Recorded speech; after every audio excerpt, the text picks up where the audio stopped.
Genap sepekan sudah almarhumah Rina Gunawan kembali ke pangkuan Sang Pencipta.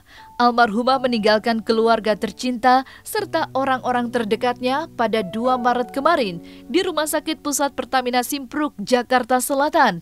Meski 7 hari sudah kepergiannya, duka mendalam masih dirasakan keluarga serta sahabat-sahabatnya. Dan bertepatan dengan tanggal 9 Maret kemarin, keluarga pun menggelar acara pembacaan doa bagi almarhumah dengan mengundang keluarga dan kerabat terdekat, sahabat, serta teman-teman pengajian almarhumah. Acara tahlilan itu pun digelar dengan 2 sesi dan mengikuti protokol kesehatan yang ketat. Suasana 7 hari pengajian yang berjalan hikmat dan khusyuk itu pun diliputi nuansa duka yang masih begitu terasa. Lantas, benarkah di acara tahlilan 7 harian kepergian almarhumah Rina Gunawan, benarkah banyak mengirim doa untuk sang almarhumah? Dan seperti apa tanggapan sahabat dekat almarhumah mengenai hal itu? Hikmat ya, karena tadi memang di dalam khusus perempuan laki-laki di belakang sih ada Syekh Fikri Thorik juga. Mereka di belakang waktu kita pengajian tadi gitu. Pas tadi kita habis sholat maghrib baru silaturahim, baru kita pada ngobrol tadi. Tadi tim pengajiannya Teteh ya, sama mamanya Teteh, tadi di dalam nggak banyak, kok nggak nyampe 30 tuh, nggak ada 20 orangan ya. Karena banyak yang via Zoom, tadi via Zoom 200-an sekian gitu, karena itu jamaah pengajiannya Teteh Rina seperti itu. Kalau nggak pandemik, pasti pemakaman kemarin lebih membludak lagi gitu. Cuman karena pandemik ya kita banyak yang saling menjaga gitu kan, pada nggak hadir, tapi waktu tahlil yang gas bikin waktu itu malam juga kan penuh banget, rame banget juga gitu. Jadi di sini menandakan semua orang sayang sama Teteh gitu. Kalau orang baik begitu ya Mas. Sampai tadi kan Teh Meli bilang aku ngiri deh sama Rina. Sampai pas nggak ada pun aku masih ngiri gitu. Karena apa? Kematian dia begitu indah gitu. Maksudnya ditangisi berjuta orang, yang kenal nggak kenal aja pada ikut sedih gitu loh. Merasa kehilangan semua gitu. Itu menandakan orang baik. Karena ini sudah hari ke-7 ya. Ya memang ucapan sampai tadi pagi juga masih ada yang mengucapkan, jadi bukan terlambat tapi karena kembali bahwa kayak percaya nggak percaya, tapi ya itu kejadiannya. Terus ya saya juga nggak bisa lakukan apa-apa. Kita teman-teman pengajian almarhumah ingin bikin pengajian jadi 7 harian dan mereka juga tersebar di banyak tempat.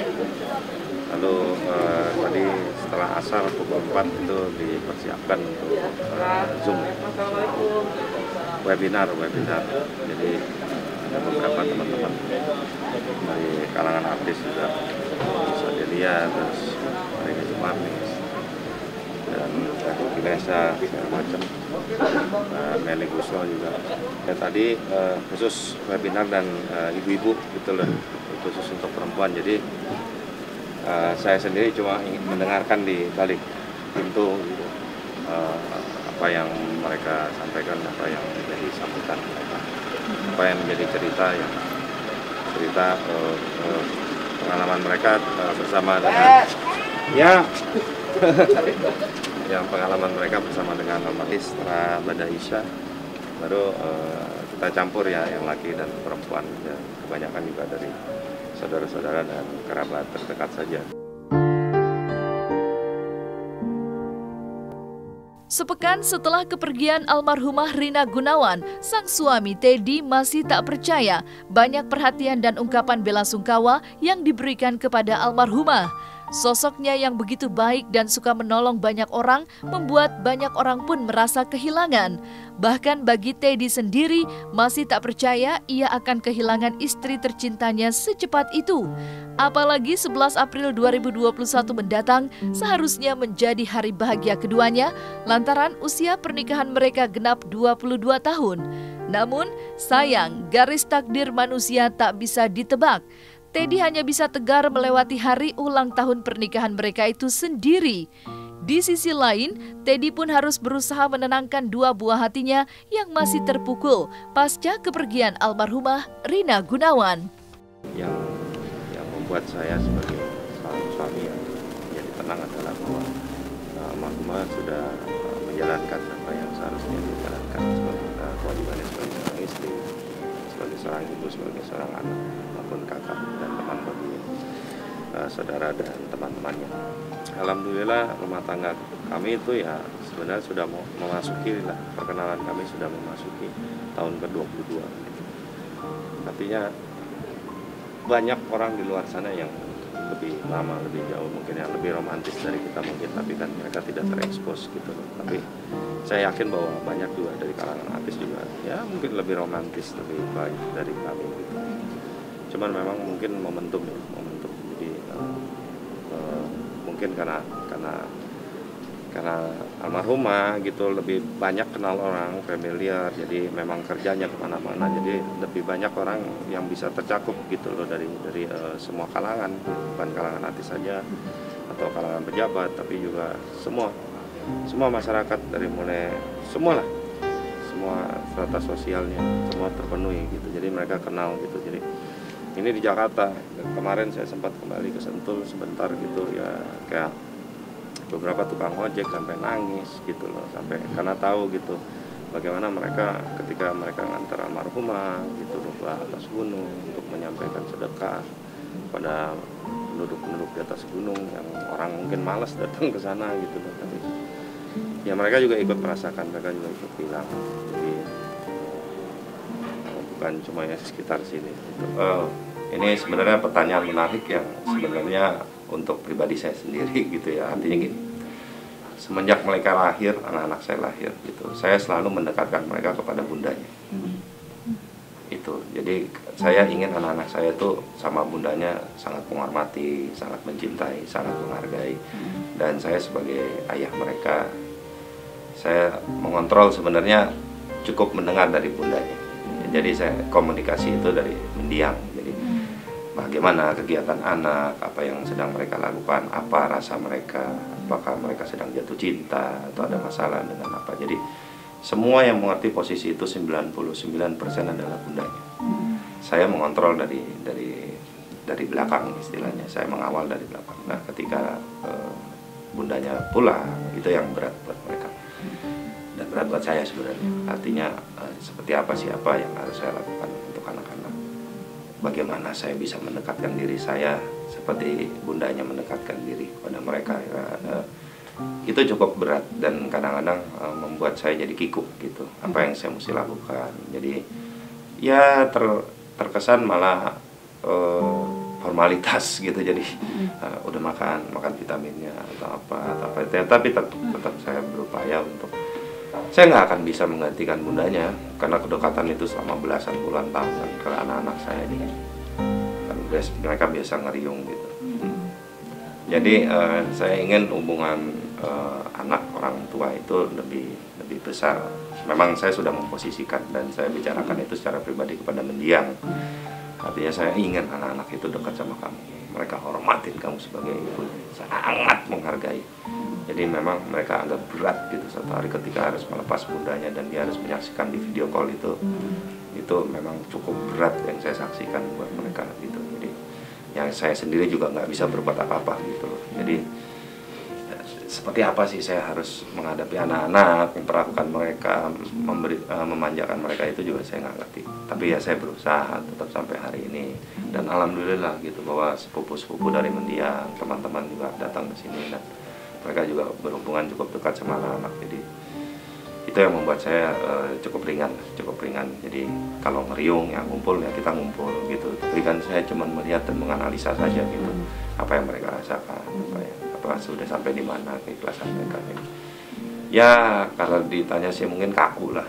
Saya masih kaku gitu. Belum terbentuk karena belasan tahun begitu. Artinya kan nggak ada lah ya manusia di dunia ini yang berpikiran ingin menjadi single parents gitu, tapi bahwa itu akan terjadi dan lambat laun kita harus menjalankan hal-hal seperti itu. Nggak mudah lah bagi laki-laki di luar sana. Sebagian besar mungkin 95-99% akan berat laki-laki menjadi seorang single parent. Karena pasti kita nih laki-laki kan sulit memahami bagaimana kondisi anak. Sebagian besar ya, saya nggak bilang seluruhnya. Tapi mungkin untuk seorang ibu, seorang perempuan yang lebih saklek, bisa lebih tegas kepada anak itu akan lebih mudah. Ya saya belajar, artinya belajar seperti biasa gitu. Saya cuma gini loh, saya bersyukur bahwa nggak di dalam usia yang sangat muda mereka itu ditinggal, tapi sudah cukup dewasa dan cukup bisa mengerti apa keadaan seperti kehidupan. Selama 22 tahun menjalani bahtera rumah tangga, hubungan Teddy dan almarhumah Rina Gunawan memang selalu harmonis dan bahagia. Kehidupan rumah tangga mereka pun jauh dari terpaan kabar miring. Bersama almarhumah Rina Gunawan, Teddy pun menjalani rumah tangga yang penuh dengan warna-warni kebahagiaan. Selain itu, sosok almarhumah juga di mata sahabat merupakan sosok sahabat yang selalu menjadi pendengar setia curahan hati sahabat-sahabatnya. Dan di hari ke-7 pasca kepergiannya, seperti apa kenangan sahabat dan suami tentang sosok almarhumah Rina Gunawan? Apa yang kita alami sebenarnya nggak jauh beda, cuman karena kami berangkat didasari oleh rasa percaya, artinya memang sudah saling memenuhi gitu dari kekurangan kami masing-masing gitu. Jadi kami saling melengkapi. Bahwa apakah ada marah? Ada. Apakah sering? Ya setahun nggak lebih dari 2 mungkin 3 gitu ya. Artinya itu pun masih dalam rangka yang sama-sama mengingatkan gitu, mendidik, bukan marah-marah yang nggak jelas gitu ya. Tapi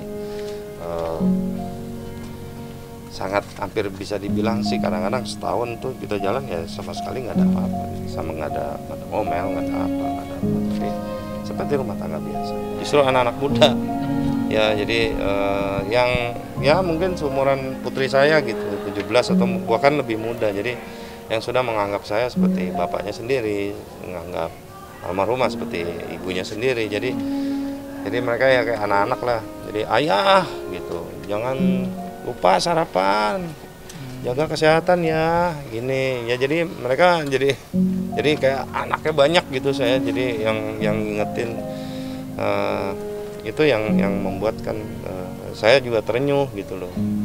Ya loh, kok dampaknya tuh sampai seperti ini gitu loh. Gitu, dan Teteh tuh sabar banget sebagai seorang WO untuk menjaga kita calon pengantin itu tetap kondusif, tetap dalam keadaan tenang. Jauh dari fitnah apapun.